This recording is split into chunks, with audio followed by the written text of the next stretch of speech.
The Bradenton Community Redevelopment Agency Board Meeting, 2 p.m., Wednesday, August 26th, 2026. Let's start by saying the Pledge of Allegiance. Pledge allegiance to the flag of the United States of America and to the republic for which it stands, one nation, under God, indivisible, with liberty and justice for all.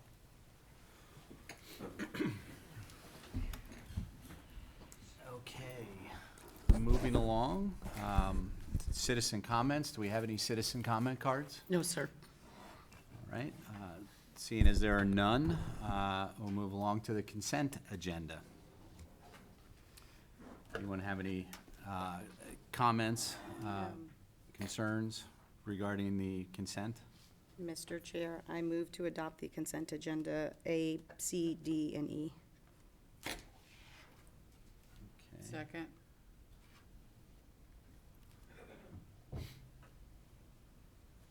Okay, having a first and a second for the agenda items A, C, D, and E. We have a motion and a second. Should we vote before discussion? Or? Well, if nobody has any discussion, then we vote. Is there, you said A, C, D, and E, though, not specifically B? Okay. B is the one I think that we should discuss. Okay. All right. So we have a motion and a second. Let's go ahead and vote on that, and then we can discuss B. All in favor, say aye. Aye. Motion passes 4-1, 4-0.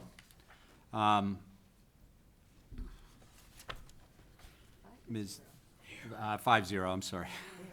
Ms. Moore, did you want to discuss item B? I just thought it would be beneficial for us to have a conversation about it. I was able to talk to Dr. Burton a little bit about some of the items that I had questions about specifically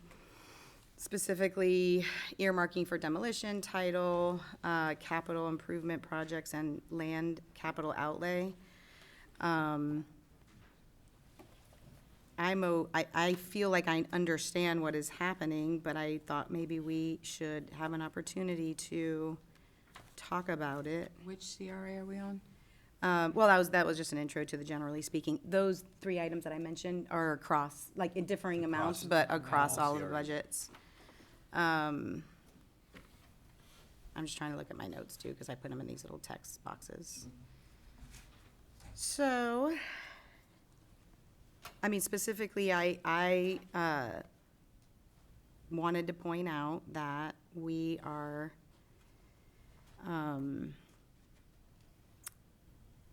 each CRA has a small, well, differing sizes of a carryover. And I didn't know if everyone might want to have a conversation about carryovers generally speaking and how we deal with that. Downtown has one of $10 million. And specifically for downtown, that means that we are allotting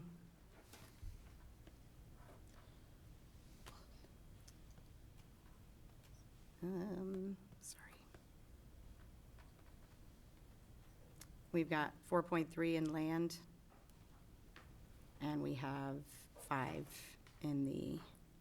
We're talking about downtown. Yes. Okay. I mean, that's the one that has the most of a carryover.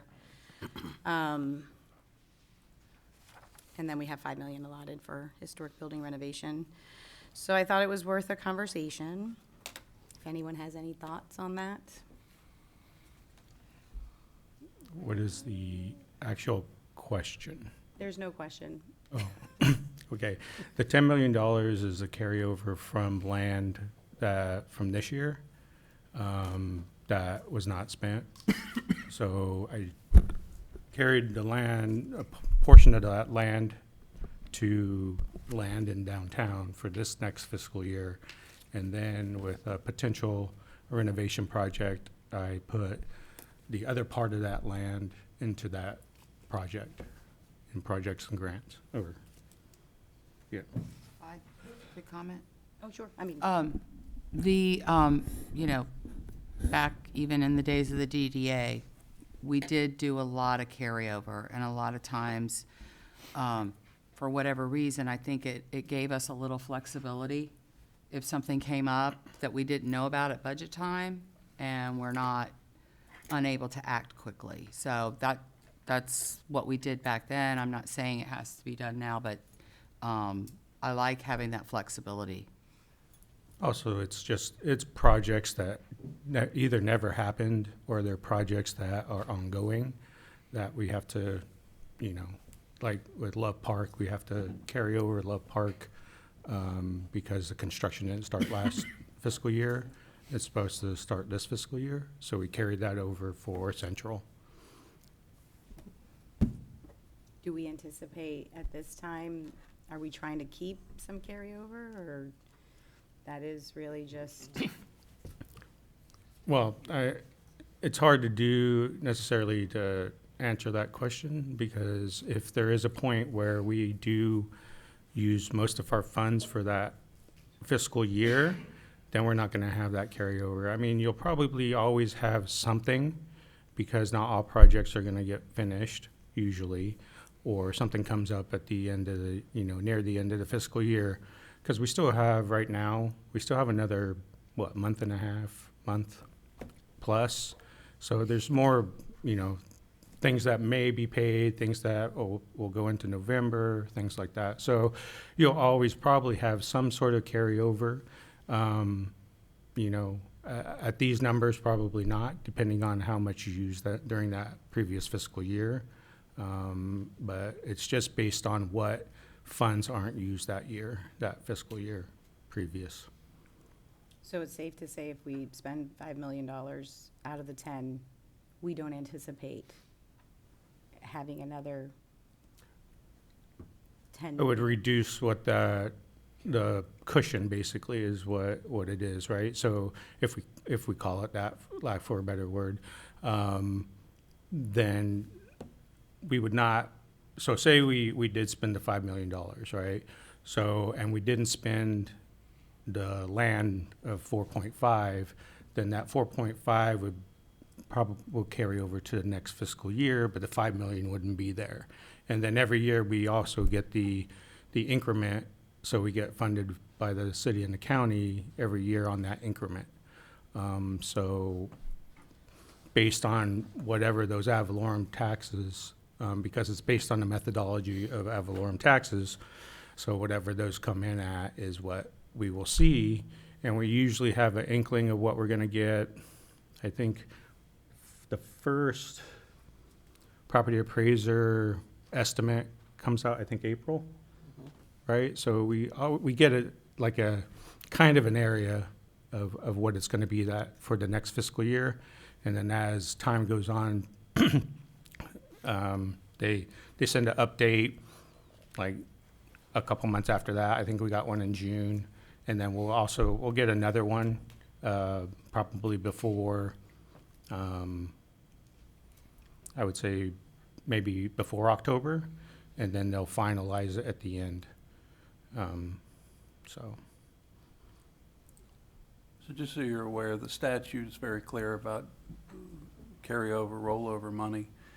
It gives you 4 options to spend. You can pay off debt, which we do have debt in the downtown, which we're talking about. It's called the Riverwalk, which the CRA pays the bill on the bond on that. You can give it back, which I don't recommend. Never recommend that. But you can, legally. You can invest, and you can set aside for future projects. And the way that we manage the money is that the dollars that are carried over are not the same dollars that were carried over the year before. Those are spent, and then we have carryover. And then in this case, we have the discussion that's going on about a historic preservation project in the downtown. That $5 million number came from me because I've done a couple of those around the state. And a couple of things about historic preservation. It's not cheap, especially when you have an architecture review board. and you're trying to save the historic theme of the building. You're not just trying to turn it, a reuse or an adaptive reuse. You're trying to actually bring the building back and use it, but you're trying to keep that same vibe that it has of being historic. And it's an interesting way to do it. I mean, Tampa Theater is one that I worked on in Tampa Union Station. The Women's Club in Palmetto, which was just over $4 million renovation. And then, which is coming close to being finished. And the Armory in Palmetto. These are projects that, they're very interesting, they're fun, that you get to bring back history and culture. And so when they, a number was given to me off an old estimate, and it's like, yeah, no, it's gonna be more. So we budgeted more. And we do not have a number at this point of the historic preservation of the building. But we do put a number in that we run by the board so that the board knows what's going on. It's in the budget. Same way when we do a park, we put money in the budget ahead of time, and it might carry over depending on how fast the process moves. And we carry that over for that same park because that's something we're allowed to do statutorily. So that money is set aside, and keep in mind that in the next not this year, but in October of next year, we might see reductions because of Constitutional Amendment 3. That comes into play. There's so many variables. It is a moving target, your budgets. And we try our best not to do budget adjustments, but there are times, we do at least one during the year when Chris gets numbers from the city of the money that we have left over, and he brings that up to be budgeted for spending. So the good news is for economic development purposes, redevelopment, we always work with money that is created from the redevelopment itself. It's self-funded, so we never pull money out from our existing trust fund to do a project that is going to add to the tax base, which in turn generates revenue for us. So, but there are projects that we do that have an intrinsic value, and we're allowed to do that. Public art, historic preservation, parks. I don't have to tell this board that when you build a park, you're going to be paying for it for the rest of its life, because it's not going to generate the kind of money that you would want, that could actually pay for it to maintain it. It's more of a social benefit. So, but those are the things we have, and that money is set aside for a potential historic preservation project in the downtown. And maybe at the next meeting we'll have more information for you on the viability of that actually happening. Just one other thing about the downtown one. Is Applied Sciences the Main Street USA? Applied, Main Street that's USF. That's University of South Florida. That's what Professor Green is working on now, placemaking our Main Street. Yeah. And helping us to decide whether we want to join the Main Street program. Applied Science is working on 2 projects in the central CRA. One is parking, street parking, and the other is Love Park. So they're doing architectural and all that. And they are currently on our CCNA contractors list. So they already have a contract with the city, and we just assign work assignments to them. There's a number of folks that we use off of that list to do some of our work. I'm sorry, I don't see an allotment for USF. Yes, so as you see there's an as-needed category, because we don't know exactly what the scope and the pricing is gonna be from them, and if we're gonna continue with that. So we put is in an as-needed when these kind of projects come up, and we're looking at bringing in a consultant for, you know, those types of projects. So it's because we don't have that scope on the next phase of it, and if we're going to move forward with it as well. So that's why we have that other subline item in there. So, and that leads to something else, and that is that I've used USF quite a bit in the past, and Professor Green and I have worked together on a number of different projects. He's very good at community engagement. He's a School of Architecture and Community Design. And, you know, I asked him to just keep us on his list to come back this next year. We were planning on having him look at Riverwalk and the possibility of expanding it so that we could separate walkers from other users on bikes and you know, different things like that, because that's a problem.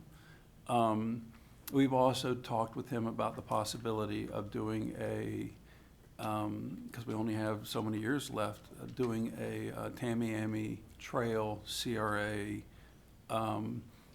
go into that neighborhood and just pulling information out from the community about the things they want to do at the end of their CRA. It seems, you know, it's very dysfunctional, and it's hard to move projects forward without having, and the best way to do that is send somebody in who really knows how to draw out what really is wanted. So we've had him in mind for that. Also recently, I'm sorry, Councilwoman, but I made contact with the Schinberg School of Housing at the University of Florida. Okay. And they expressed interest, if we were doing anything that had to do with housing, that they expressed interest in being involved. And I told them I would relay that information to the board. So that's a possibility also in the future. These are just things that come, I mean, that I have these relationships with these people, and if there are questions we want answered, sometimes graduate students are really good at working hard to prove and to learn. So, and you usually get a pretty decent price from the university if you know how to negotiate with them. So that's what that money's for. Any other questions, comments? Ms. Barnaby, did you? Well, I did have my card up, but I think that Dr. Burton has answered the questions that I had about what are we gonna do with Amendment 3, and should it pass, and are we making plans to be able to still be functional? So, you know, at a recent meeting, one of the commissioners, the thorn on my side, said, bring us a list of the long-term revenue stream. I won't name names, but, you know, it was Jane. And so we did. We brought forward the projections, and been working on adding in the what if for Amendment 3. As you well know from what we've told you, what we've learned, Central will be hit the hardest because it has the most homestead exemptions. Tamiami will come in second because it's more of a mixed-use kind of community, and then downtown will see the least, it's most insulated because it has the least amount of homestead exemptions. We are working and on making sure that as this occurs, you know, there's dates that are very specific in that amendment. January 1st of this next year, that's when the restrictions on spending come into play. But there are some opportunities that have yet to be litigated or determined by the state of Florida. I've talked to the attorney about it. I've talked to attorneys in Tallahassee about it. Florida League of Cities, the Florida Redevelopment Association, every attorney that is worth their salt, I've talked to about it. And the answer is wait and see. We don't know. I've talked to the legislators who voted for it about it, and they say the same thing. So we're doing our best to line up a strategy, and if it passes, you can expect that at the next city council meeting, the CRA will have a request of the city council that will have to do with how money is spent by the CRA. And then we'll also probably have a plan in place for the CRA. The next major date will be October 1st of next year, where we will see the first reduction of the revenue to the CRA because of the extension of the homestead exemption. And then the next year after that will be the final and the larger number. And we will, believe me, we will have projections for you, and we've talked about, like, even our grants. Some of our grants are aimed at helping people who own homes. But if they have homestead exemptions, should we be doing that? Should we adjust that? Because now there isn't this fiscal payback that we would be looking for to help refill our coffers. So these are things that we think about, and we are, believe me, we are working with everybody we can to come up with the best solution for the city of Bradenton. And at the same time, we also have to remember the city of Bradenton, because, you know, the CRA is one thing, but the city's much bigger. And we need to make sure that we work with them to make sure that they stay nice and healthy, because without them, we don't exist. And I would project that there will be cities around the state that are more bedroom communities types that will probably, in fact, Charlotte County is already in the process of shutting down 2 of their 3 CRAs because they're worried about Amendment 3. So that's a fact. So it's already. There's going to be some cities that aren't going to survive. I agree with you. And they're going to either have to merge with other cities, or they're going to just disband, and the counties will have to. And the counties are hurting too. So it's everybody locally is being affected by this. And but it's what Tallahassee has decreed. So. Ms. Gotta see Barnaby. what the voters say. Anything further? No, I'm happy to make a motion that we approve this item 4B. Okay, did you, I saw Ms. Moore with her Oh, okay. comment card up. Sorry. I just had a follow-up to the Amendment 3, mainly to point out that yes, I think it's very clear that Central's gonna be hit the hardest, but when you're doing your preparations, I assume that you're taking into account that part of the initiative, the ballot initiative is to further limit the amount of assessed value increase on commercial properties too. What I don't know off the top of my head is whether that is just non-homesteaded, as in residential properties that are not, that are rentals or something, or they have to be zone commercial. That is a nuance that I haven't dug deep in. But that will certainly affect downtown if we can't. I believe that, and this is just an assumption on my part, I'll put that out front, that, cities and counties need to have revenue to provide the services that are necessary. And if the homestead exemptions go into place, that will reduce the revenue that they need. So they're going to, at some point, need to look to other sources. And if you stay with property taxes, that leaves the other property owners that are not homestead exempted. And, there is the possibility that when that happens, there will be discussion in Tallahassee about coming up with more of something to protect those property tax payers.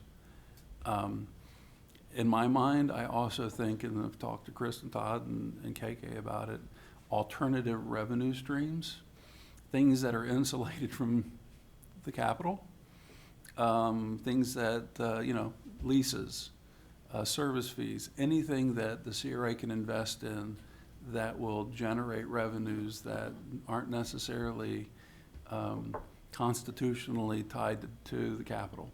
And, for every action, there's an equal and opposite reaction, and it should be expected that local governments try and determine legal ways to generate revenue streams that are not tied to property taxes.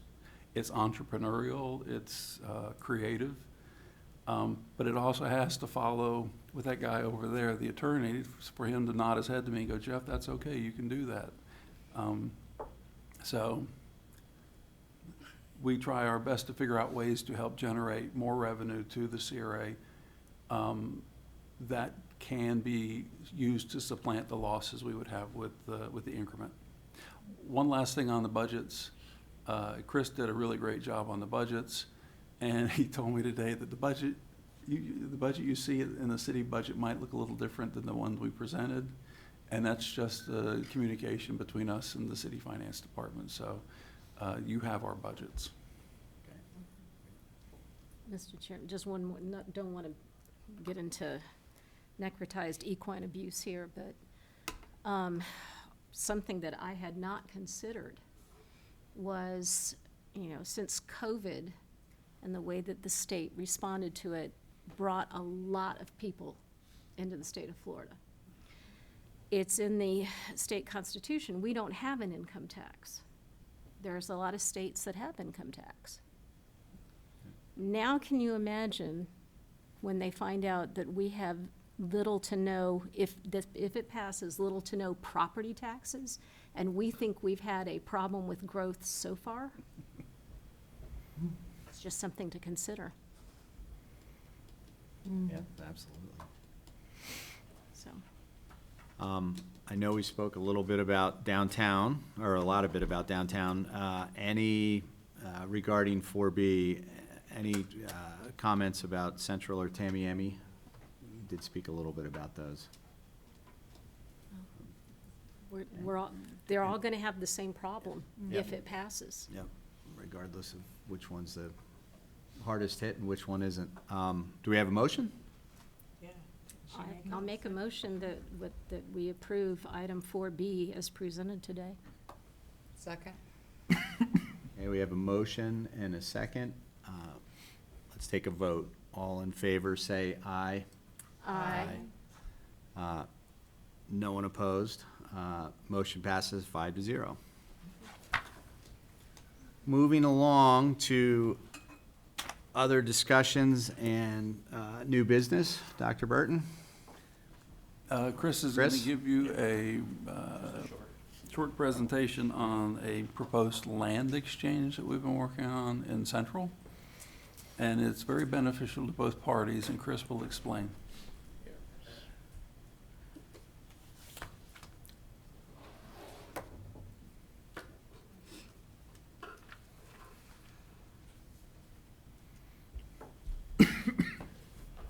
Good afternoon, Chris Mignon, Assistant Director, CRA. So I've talked to a few of you about this and wanted just to present it in public and get, just kind of give you an update on it. So moving forward, we looked at, we purchased properties from Tropicana over on 13th, on 8th, multiple parcels. Some of those parcels on 13th, it's in front of basically the empath facility, and there's 3 parcels there. And I will bring up a map in a second. And then empath owns the parcel where their building is, and then a parcel across the street. So this is kind of an overview of what that map looks like. So the orange area is the CRA-owned properties in this vicinity, and the blue area is the SCADA property, which is the empath building right there. So as you can see, the CRA parcel A, those are the three parcels I was talking about that are in front of their building. Parcel B over adjacent, I think that's across 3rd there, is the parcel SCADA owns. We own the 2 parcels just to the west of that as well. And the city owns the parcel to the north, which I think is actually right away. And then the city owns the parcel on the corner, which is a lift station there. So looking at it, we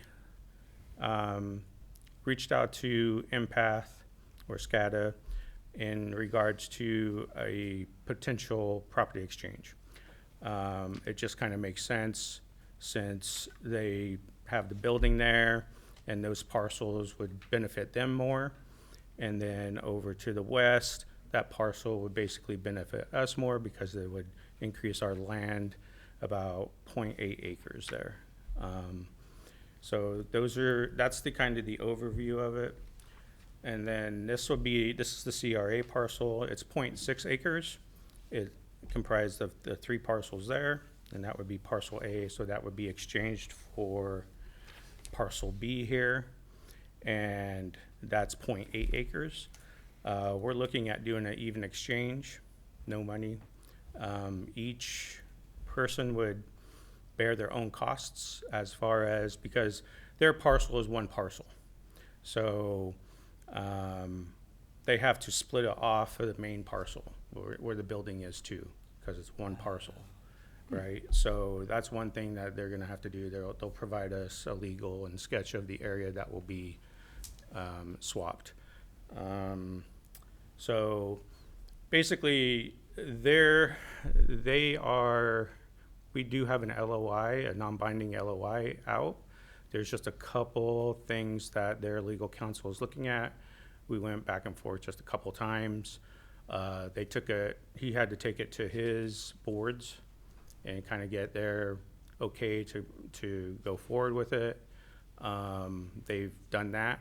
So basically, it's just finishing up this LOI that has just a couple terms that their legal counsel is looking at, but shouldn't be a problem. And then once that is sufficient, we will then go to a property exchange agreement. We will have our conflict attorney help us with that. Scott let me know that he would have, that Blaylock would have a conflict with the empath, with the scatter group. So I engaged our conflict attorney to work with us. And also to let you know, this has been brought up to the Central CRA board, and they have recommended to move forward with that, with this property exchange. So if you have any other questions or anything, I'm here. And if you'd like to have us move forward with doing a purchase, a property exchange agreement, I will welcome that motion. Comments, questions? I don't have a question, but just understanding a conflict attorney will be with us, walking us through this. Yeah, and making so sure. once we get into that process, and we bring the property exchange agreement to you, then we would, she would be here to help answer any questions, legal questions. I had one question. Vice Mayor Coker? Yeah, is there any need for any environmentals at all? So that's part of our due diligence. That would be part of our due diligence to do an environmental there. We did environmentals on the adjacent properties when we bought from Tropicana, and we did the phase 1, and we didn't need to do a phase 2. This property being adjacent to that one, I don't want to assume, but it might be clean too. So we do have our environmentals for our parcels that I could provide to them, as well as we did our boundary surveys on those as well, so. Okay. And the CRA advisory board is pleased with this idea. Yes. Okay. Do we have a motion? Questions? I don't have any more questions or comments. I make a motion to, where is it? I know. Give me the wording. Just in case.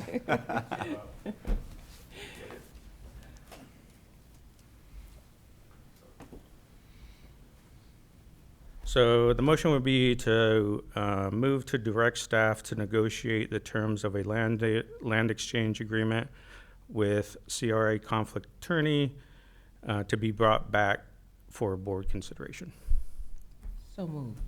Second. Okay, we have a motion by Ms. Coachman and a second by Ms. Barnaby. Let's go ahead and take a vote. All in favor, say aye. Aye. Any opposed? Motion passes 5-0.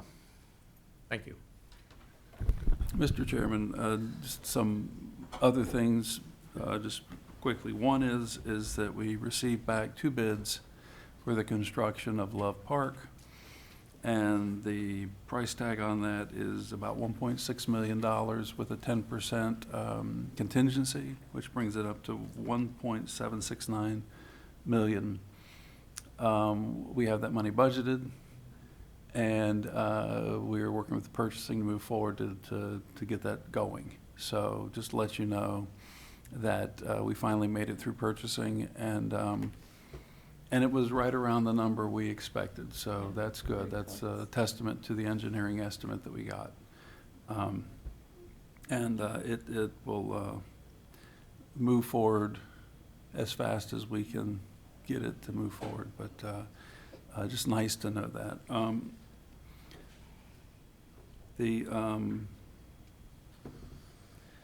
Speaking on the potential of partnering with the city and the county on a historic preservation project in the city of Bradenton downtown, what I call the Peninsular Building, because that was its original name, its historic name. Just to let you know that at this point, the property has to change hands between the county and the city, which hopefully will be September 1st.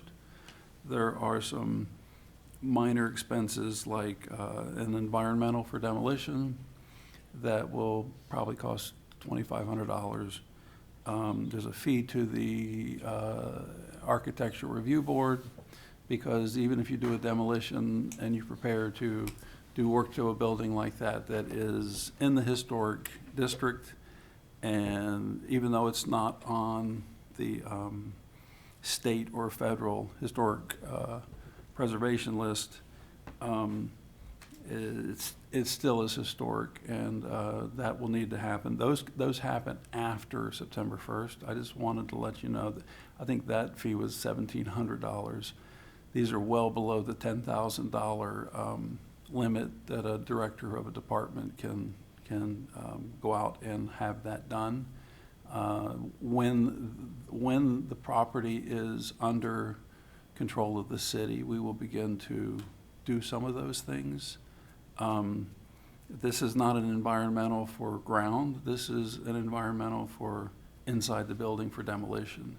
Things like asbestos, or usually in a property like this, it's not the floor tiles, it's the mastic under it that holds the floor tile.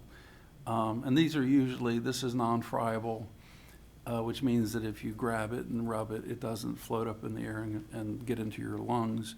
But you still have to put it in a bag when you demolish the building. And you can take it to the dump. It does not have to go to an incinerator. And so with that type of due diligence, just letting you know that we'll be working on that. And also, with your permission, and this will be something that we'd have to bring back, even if we used one of our CCNA firms, because I'm sure it'll be over $10,000. We want to do a study on priority uses, things that the city, they would probably come and talk to the city council and the mayor, and they would look at the land use codes, and they would look at our CRA plan, and probably the Randy Iaboni market study for downtown, and make a list up of alternative uses that, here's a list of 6 or 8 different uses that, with the direction the city and the county want to head in, if something were to happen, we already have a plan in place, a plan B, C, D, and E, that we could then shift to and do it in a very factual and knowledgeable way. And I think I want to just bring that to the board's attention, that we can do that. It's more of a paper trail at this time. We have all the data. We just need somebody to look at it for us and put it into a very good report, so that you have this information and the city has this information. So, and that is all I have on that project. I also, from today's city council meeting, have an updated MOU. I think on the, Dr. Burton, on the first part, Ms. Moore may have had a question. Yes. Are those amounts, I know they're within your discretionary authority, are they coming out of the $5 million that we've allotted? That's where that money would come from, yes. And the studies and that sort of thing are also coming out of the $5 million? That would be something that I would take it from there. And the other thing is before I did that, that's over 10, I'd want the board to say, yes, go ahead and do that. Just for pending control of the property, because I wouldn't want to do anything prior to. But once the property comes into the city's hands, then that would be something that I would recommend doing. It would be worth it to have all this information at the city's and the CRA's fingertips, so that, marketing. Also, if another building came up, you have this information already, and it could be used. It's mobile. It isn't tied to just one building. It's tied to the entire downtown. So, and we would go out and we would work with our architectural firms that we currently have under contract for work assignment. And if it was less than 10,000 and the board said do it, then I would just do it. And if it was more than 10,000, and if the board said do it, and it was more than 10,000, then I would just follow the purchasing policy, get more, get multiple, and then I think I can go up to 25,000 with 2 and 75,000 with 3 and Rob's signature. So, but if that's something the board wants, then we can work on that, and don't have to do it immediately. We can bring it back to the next board meeting with some numbers, so you got an idea what that's gonna cost.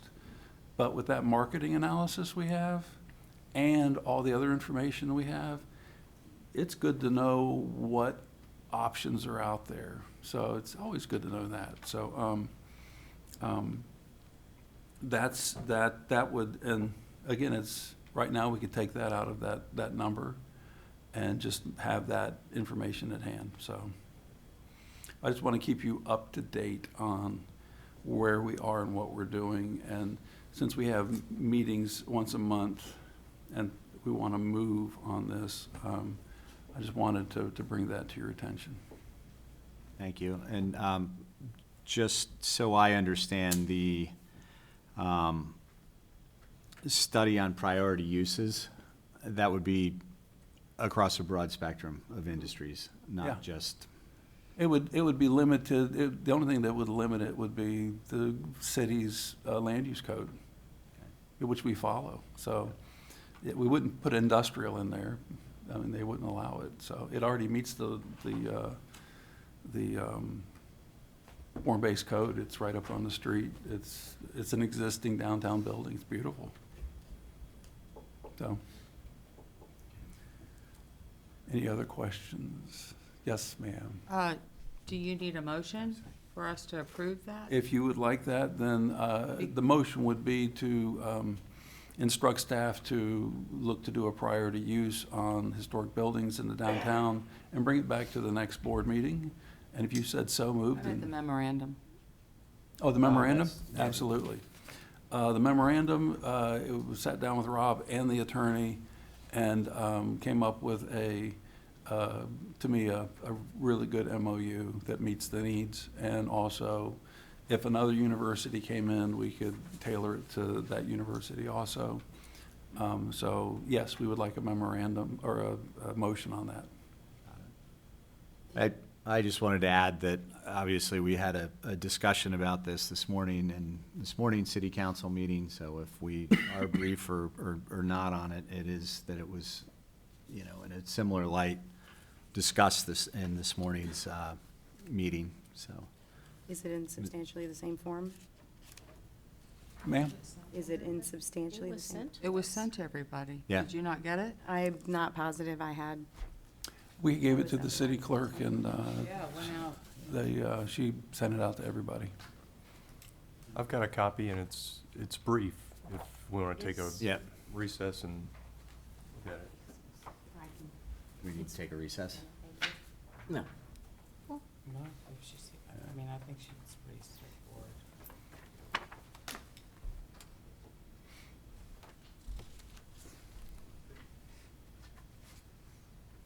Mr. Chair, while Councilmember Moore is reviewing that, Yes, sir. I had a request from one of the other city council members to bring up a discussion on Riverwalk. Yes, Mr. Chairman, I asked to have representatives from the CRA officers to attend our meeting today to discuss some of the things that I'm getting complaints on about the Riverwalk. So if they would love to come forward and chat.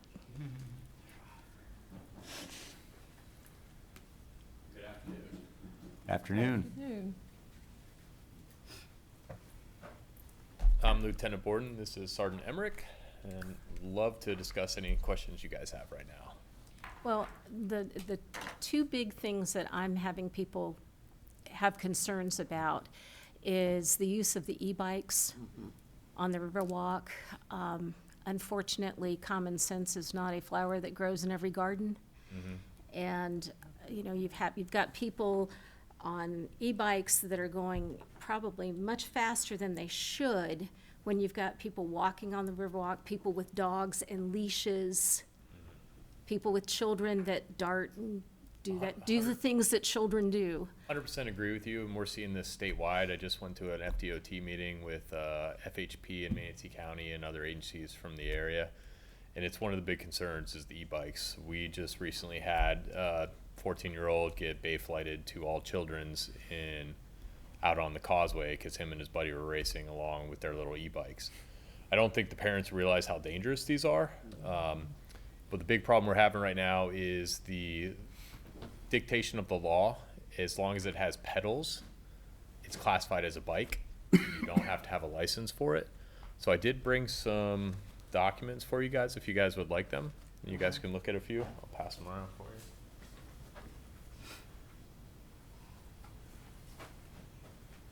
So Todd's passing around a few of the things. It just dictates what levels of the electric bikes are. But as you can see, level 3 electric bike is still considered an electric bike as long as it has pedals, and it goes to 28 miles an hour.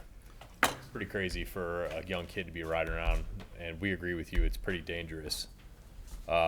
We did increase our patrols, see if we can speak to some of the kids, and I know Officer Sharp is one of our midnight officers for the CRA, and he's had a problem with a few of them, and he's grabbed them, and the parents sold the bike, so the kid no longer has access to the bike because he was out doing dangerous things. So we put one of our cars down there as more of a deterrence as well. They see the car, they might see that we're there, so we'll move that around a little bit here and there, and as well as just more increased patrols and education. It seems to me, and I mean, my second child was my no fear child. He's the one that's the chef and now a semi-pro skateboarder in Austin, Texas. I don't think kids think about what could happen when they're riding on something that can go 28 miles an hour. And many times the ones that I see don't have helmets on. Correct. I mean, if they are doing that and they don't have a helmet on, I mean, can our officers stop them and? Anything under 16 is recommended that they wear the helmet, so we can educate, and that's what I said. We've been in contact with HVE, which is out of Jacksonville. That's where I got all this information from. We got some more stuff to where we can pass out bike lights and all other information. I think this all relates back to education with the parents and what the parents are allowing. We have a mass epidemic of obesity, and now we don't even have kids riding bikes anymore. We give them 30-mile-an-hour mopeds that drive around with no helmets. I think it all goes back to education. So the more we can pass out the information, and like I said, Officer Sharp did a great job with it. He caught 3 of them and got in contact with the parents, educated them on the misuse of the electric mopeds, and then they sold it. So he doesn't have that anymore. I think the more that we can present that to the parents and inform these kids that people are dying on these, and this is serious, and you need to take it serious. I think the better we come around, and then once the state legislature passes some different laws, we have more things to go on. Well, one of the other complaints I had was they were riding on the Forever lawn and like, you know, hitting the brakes and skidding and that kind of thing, and that stuff ain't cheap. Right. Yeah. So if your officers, if our officers can kind of be aware that that is some of the stuff that's going on, and it's happening It's not just happening at night, it's happening during the day, particularly on the weekends. Right. I know that as a parent, I would be very concerned about my child Agreed. doing it, so. We do, Sergeant Emmerich put one of our officers in charge of coming up with an operations plan for that. And we're gonna have a special operations for one of those weekend plans. Is there anything else on the Riverwalk that you all would want us to know? No, it sounds like you guys got a lot of great plans coming up so that you have walkers separated from bicyclists, which would help. That's up to CRA staff. We did mention possibly putting up one of the little containers that holds the dog waste bags, if that was possible. Because again, we've heard of that as a complaint before too, that people are letting their animals Use the do restroom. their thing. So we thought if there was some sort of box with maybe the little bags in there, that might deter that a bit. Well, we can certainly talk to Public Works about that. Mhm. Yeah, I had a complaint, people, again, that wonderful Forever Lawn, it's not like real grass. Yes. Right. That, you know, if a dog makes a mess and then we get rain and it breaks it down and it goes into the ground, it doesn't do that at the Forever Lawn. So I don't know if we need to look at the possibility of putting some kind of signage up saying, you know, No dog? and I'd hate to say no dogs on the Forever Lawn, but, Yeah, clean up after yourself. Common sense goes a long way. and Uh, again, not a Oh, flower that common. grows in every garden.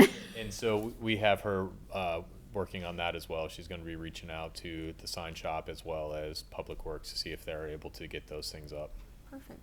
Well, Right. you can, I don't mean to speak for everyone, but this board member for the CRA would certainly appreciate it, and I don't think you're gonna get any complaints from anybody else if they are able to do that. So you are aware the CRA offers the city a city grant that is up to $10,000, 100% paid for, things like the dog bag, garbage cans, those things. That gentleman right over there, Todd, he's the guy you need to talk to. We can pay for him and the city can stick him in. All right. Vice Mayor Coker. Yeah, I think part of my concern, obviously, it's getting the word out. This is going to be very helpful. But I am very concerned because they drive on the roads and they don't follow the rules of the road, but they also don't have the lighting. I mean, you can't see them when you're driving a car, and I brought it up at our city meeting earlier, but that's the big concern. I mean, it would just destroy me if I hit a kid, even if it was his own fault. But so when, I don't know, at some point, there's got to be some action taken, whether we do it as an ordinance, or I just feel like we keep talking about it and saying it's a problem. I don't know how we affect a change. And if you can help me with that, I would love to know. And this is really not a CRA, this is citywide. Honestly, it should be done at the state level, but if we have to be the leader on it, I'm fine with being that too, but, This is one of those instances where we continually pull people over, educate as much as we can, but it's the same issue we have with blocking the box. I mean, this has been 20 years of people, we got them to paint the thing, we block the box, and they still block it. We go out there and get 5 tickets a day in an hour. So it's just one of those things where we have to get everyone on board, like you said, do the best we can with education, and we put it out on our social medias as well. Our PIO does a great job with that, so it's the best. I mean, unless you guys have other suggestions, we're doing everything we can. I mean, when I was coming back for this meeting, because I had brought it up at our meeting this morning, on my way back at 59th and just a little south of Manatee Ave, ambulance, some kind of bike, I don't know what kind of bike. It's just becoming a real problem, so, Agreed. thank you. Thank you.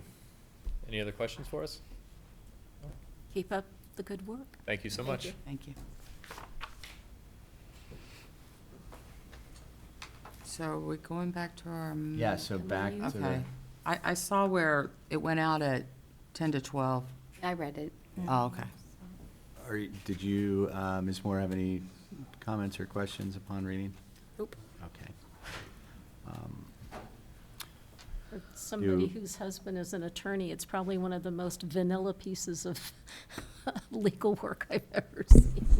Yeah, we did try to make it very flexible, given where we're very at flexible. in this process. It's really more about just stating the intent to work with them to find them a place for what they're trying to do. And it's non-binding. Yes. Non-binding and But no it money. fulfills their need to go through the So that they can go accreditation, through the correct? accreditation. Okay, yeah. Yeah. Okay. Do we have a motion? I'll make a motion to approve the revised memorandum of understanding. Okay. Second. We have, so motioned and a second by Ms. Barnaby. Let's take it to a vote. All in favor, say aye. Aye. Any opposed? Motion passes 5-0. One last item is, again, it has to do with the historic preservation project. As the city moves forward with that, and we partner with them and the county, which I love partnering with both the benefactors to the CRA, it just proves our worth. It becomes very important to begin the process of when it comes to the lease, and I talked with the attorney about this. We've talked about the statute, the CRA statute, and what it allows. It's the disposition section of the statute, and Chris and I were talking about it, and sure enough, when you sell, lease, or otherwise dispose of property, you can use, and it's the statute that we use for the shuffleboard courts representing the city, with our own property, with every property that we have worked with the private sector on. It's a great statute if you use it properly. The state gave us the flexibility to do it. And once the property becomes under the control of the city, just want to let you know I'm planning on working with them. It's to work with them like we did on the shuffleboard court to get that advertisement out so that we can begin that process and get that portion of the process out of the way.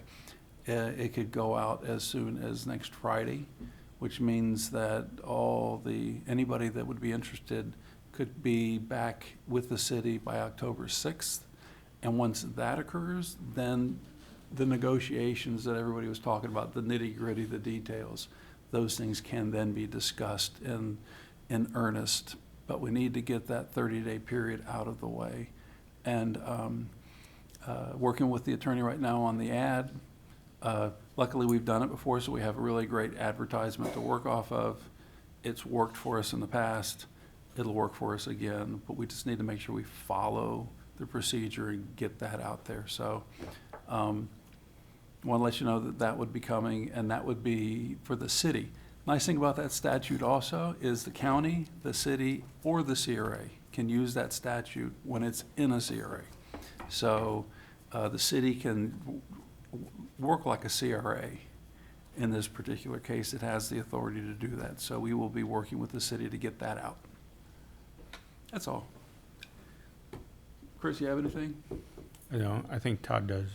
I do, and I apologize for extending the meeting, but my intention was to have this on the agenda for this week. Unfortunately, we didn't have the documents until today, so I just wanted to give you a heads up and see if you had any thoughts one way or another. You may recall a few weeks ago or months ago we had discussed the old Bradenton Police Department substation that's located in the central CRA. That property is at 1013 6th Street East. We've rehabbed that property. We advertised it for disposal, received an offer. There was a homestead requirement within our disposition advertisement, and for one reason or another, the offerer backed out of their initial agreement with us to purchase the house.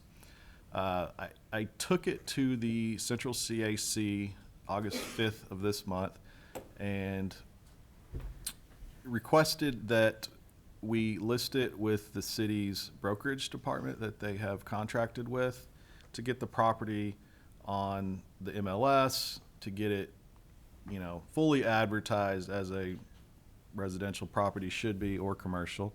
And they gave their full recommendation for us to move forward with utilizing the Urban Realty Group, I believe is Urban Group, to, navigate listing this property for us and negotiating and bringing in a purchaser to us. So my hopes are that you all would be okay with that, with us moving forward with that. I also told you that we would advertise this to city employees as well, as in tandem with our down payment assistance program that the Housing Community Development Department has, which we have met with Human Resources, and they've agreed to, we'll put together an email blast, and they will blast that email communication out to city employees in tandem with the house going live on the market. This was at the suggestion of our lawyer, Mr. Rudicelli. Initially, we had discussed maybe just advertising it to employees first and then putting it on the MLS, but he recommended we do it in tandem. So my hope is that you all would be okay with us moving forward with a listing agreement with the Urban Group LLC to list this property at $250,000. If you would like for me to bring it to you at the next meeting with the agreement and everything on it, I'm happy to do that. If you're willing to make a motion today for us to go ahead and move forward with that request, we will accept that as well. Can I just ask a question? Okay, I'm just gonna throw this out there. Because of all the discussion that we're having about the having to homestead, I mean, should we remove that requirement? I mean, But the problem, I'm sorry. Go ahead. no, I'm I putting don't it know if out it's there a for problem. discussion, that's all. That was gonna be my question, would that stipulation stay? If we remove that requirement, It'll I would advise maybe the CRA becomes the landlord instead Or- of. No. So, Mr. Rudisell, if we were to remove the requirement, would we have to re-advertise it? Because that requirement is in the advertisement. It'd probably be a good idea. I mean, it makes it difficult for people that would have had interest if they saw that ad. How long of a listing agreement do It's they 30 want? days. Thir- The listing agreement till December 5th, 26th. Seemed a little short. but- That is short. Yeah. Well, then, maybe we could get the buyer with the homestead on it, which I think that probably protect us from having it blighted again. That's my I agree. concern with. Maybe, maybe not. I agree. But after that, maybe re-advertise it, removing the restriction. I That's my thought. I agree to initially, I'm sorry, keep it as is, and as long as we can, I feel. Because I'd hate to see that go and just become another rental property. I would tell you that, right now it's a what-if question. What if this passes? We don't know. We probably need to have at one of our meetings a discussion about a strategy moving forward if it does pass, which we've already started to work on that. But more importantly, if it does pass, how do we address homesteaded properties as they become less and less a factor of the tax base?